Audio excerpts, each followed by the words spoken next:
አንድም ቦታ በግብር ስም በሥራ ስም ኢየሱስ ክርስቶስን አማላጂ ብሎ ጠርቶታ ያቀም መጽሐፍ ቅዱስ በአንድም ቦታ የለም።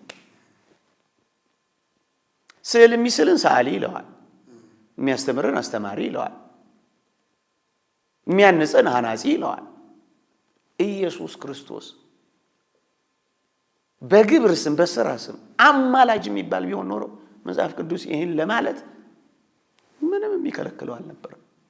መጽሐፍ ቅዱስ ላይ ኢየሱስ አማላጅ ነው የሚል ማናገኘው በምክንያት እንጂ በገጠመኝ አይደለም። ይማልዳል የሚሉትን ቃላት በዚያ ነጥብ ቅድም በተጠቀስኳቸው ነጥቦች ከተረዳን ታዲያ መጽሐፍ ቅዱስ ማን ነው የሚለው? አንዳንዶች በግላቸው ወስደው አማላጅም ፈራጅም ሲሉ ይታያል።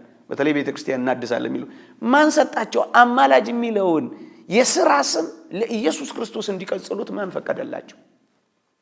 መጽሐፍ ቅዱስ የለውም አንድ ቦታ። እና መጽሐፍ ቅዱስ ምንድነው የሚለው ካሉኝ በሥራ ስም በግብር ስም መጽሐፍ ቅዱስ የሚገልጸው ነው የኢትዮጵያ ኦርቶዶክስ ተዋሕዶ ቤተክርስቲያን ይዛ ሄደችው። ስለዚህ መጽሐፍ ቅዱስ በጠራችሁ የምትጠራው እንደውም የኢትዮጵያ ኦርቶዶክስ ተዋሕዶ ቤተክርስቲያን ናት። ምን ካሉኝ ማስረጃ ካሉኝ ሃይማኖቴን ጠብቄያለሁ።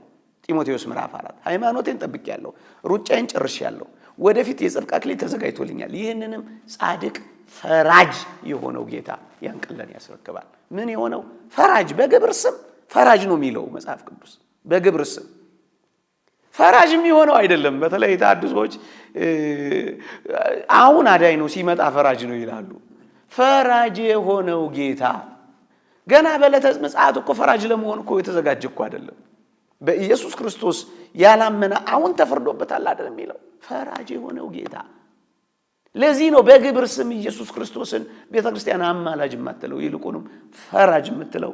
መጽሐፍ ቅዱስ ያስተዋወቃት ስም መጠሪያው ፈራጅ የሚል ስም